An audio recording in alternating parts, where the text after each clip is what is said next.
Good afternoon, ladies and gentlemen. My name is Andres, and I come from Estonia, from our Academy of Security Sciences. And I would like to present to you a little bit of wildfires and GIS. Wildfires can present huge challenges to the incident command team, who is in charge. Developing situational awareness and incident action plans have the need of acquiring vast amount of information from multiple sources, simultaneously combining it together and implementing it through incident action plans. As wildfires can be described like a fast-moving enemy over vast geographical areas, the acquisition of more dynamic and real-time or nearly real-time data is more than needed, as well as more statistical but very detailed geographical data. These needed datasets are including drone and satellite imagery, LiDAR and other geographical feature data, real-time location data, GPS and other remotely sensed products. This presentation is about how Estonian fire rescue services have developed over the years their GIS capabilities in the context of wildfires during the last and current decades, and can benefit in the future from the above-mentioned off-the-shelf GIS systems, and also which are the pros and cons of these systems compared to specifically tailored, highly secured, narrow audience GIS systems in Estonian fire and rescue industry. Few words about our academy, only a few words. We were founded in 1992, and we are gathering all the disciplines of internal security under one umbrella. And we have as vocational, as higher education, and also the master's studies. And under our one umbrella of our academy, there is 4 colleges. It's taxation, justice, it means correctional, police border guard, and also fire and rescue. So we are combining these all disciplines of internal security into one academy. Now about wildfires and GIS. Large-scale wildfires happen in Estonia occasionally. So it was in 1992, in 1996, 2006, 2007, 2008, and also this summer. The consequences of wildfires are priceless damage and very long-taking recovery phase of the nature. Also, operational costs can exceed 30,000 euros per day, and the availability of fire rescue resources decreases during these wildfires to not acceptable level, especially in densely populated areas. It means that the areas which have more firefighting resources, it means urban areas, they will provide more and more resources to the wildfires. It means that in highly densely and highly populated urban areas, the people can be, for a certain of time, can be without life-saving capabilities which are provided, which has to be provided by the state.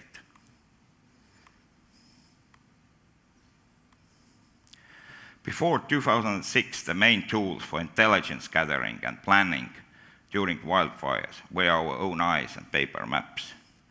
The main problem at that time was how to map very dynamically fast-moving enemy and put it into the geographical context. So during 2006 wildfires, some off-road club members introduced us first time GPS devices and mapping applications such at that time Aussie Explorer, and also gave us the knowledge of how we can implement them together for more precise intelligence gathering about the movements of the fast-spreading enemy. At that time, it increased vastly our situational awareness in a geographical context, so we started to understand where our resources were, where our assets were, and where the fire was. But it was still too statical, and we lack of more dynamical intelligence, such as tracking near real-time the fire movement, and also real-time tracking of our human resources and assets. So during this summer's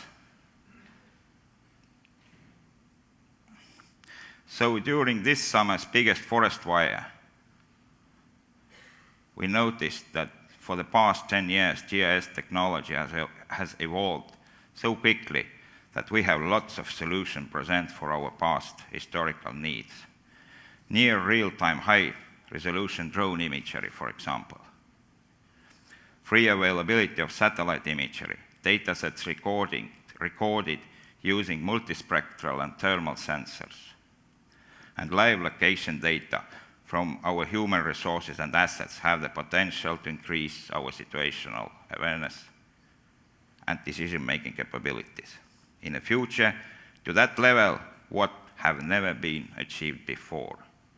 And the biggest value of these sometimes separate and different datasets is the possibility to integrate this data into one mapping application, what was created using, well, for example, Web App Builder, and was also used by the incident commander during this year's biggest forest fire in June, 60 kilometers from Tallinn.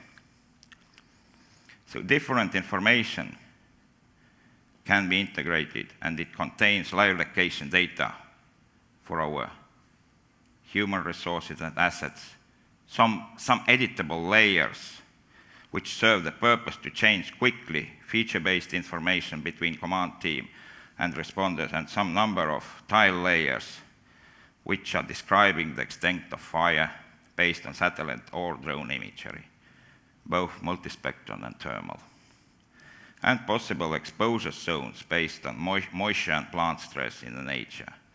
Also, 3D LiDAR data can be also useful, for example, for better understanding density of forest, for example, where and which kind of apparatus to use, and the overall awareness of the geographical context. So I will now present you this mapping application. Here you can see, extracted from the satellite imagery, the fire, the burned area on the 11th of June. And after that, here is the burned area on the 14th of June. So satellite imagery gave us very fast and very good possibility to map and to understand the extent of the fire without sending a firefighter to the forest. Because before it, we sent firefighters to the forest using handheld GPS, and it may took a couple of hours to get the understanding of the extent of the fire. So using satellite images, it helped us a lot. And here you can see of the fire on the 11th, and here you can see the fire spread and movement after the 11th of June. And if we would like to understand why it happened, then we can also use, for example, the moisture content which is extracted from the satellite imagery. And in this moisture content, you see that the more moisture, the more blue, the more dry areas are described as red ones. And here you can very clearly see how the fire spread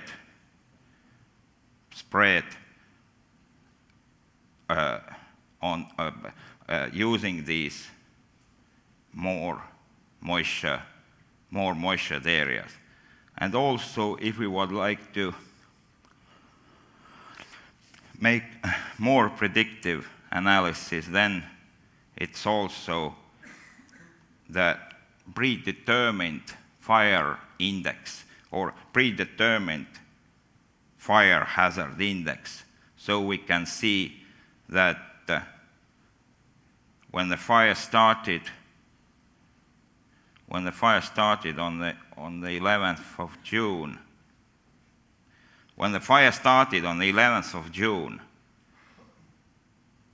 and if we would put here also now the fire hazard index,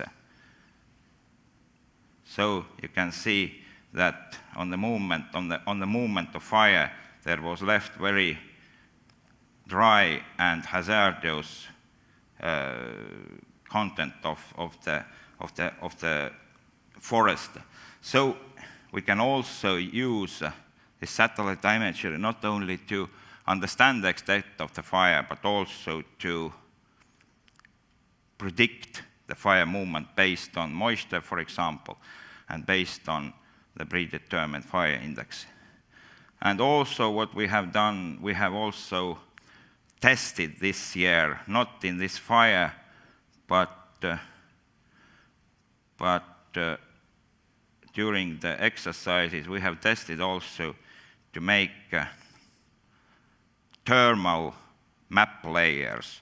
And these thermal map layers now are done using off-the-shelf consumer drone with a off-the-shelf thermal imager, and then putting it together using, for example, Esri's drone to map.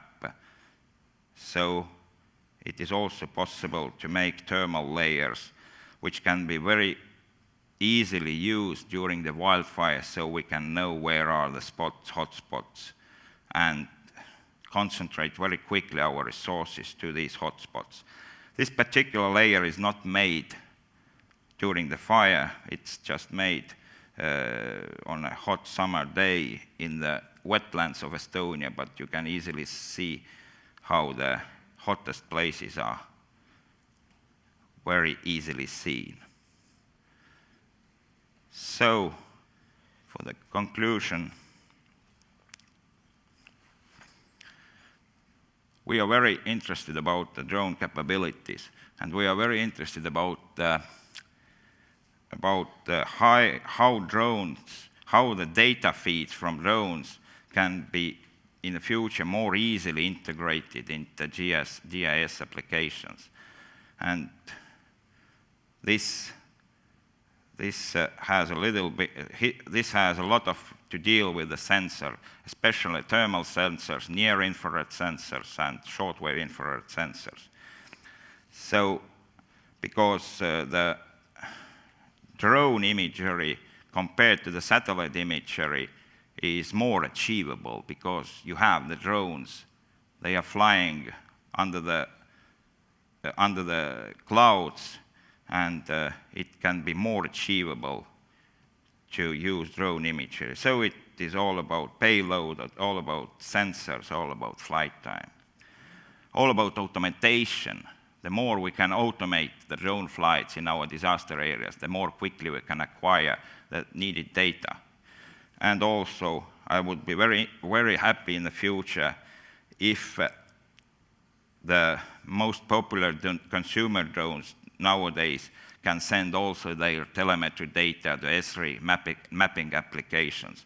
So we can also put in real time our drone movements and fields of view into our mapping applications. More security or perceived security for off-the-shelf web applications. More developed and stable 3D optimization for web resources. More precise and stable live location applications. And more understanding that the investment to GIS resources and GIS training can save lives, property, environment, and money. Because for example, shortening the duration of forest fire suppression operations for only 1 day, it saves taxpayers money in only operational costs up to 30,000 euros. Not mentioning lives, property, and the environment being saved. But when we ask 30,000 for GIS resources and GIS training, most of our managers think that we have lost our mind. So thank you for your attention.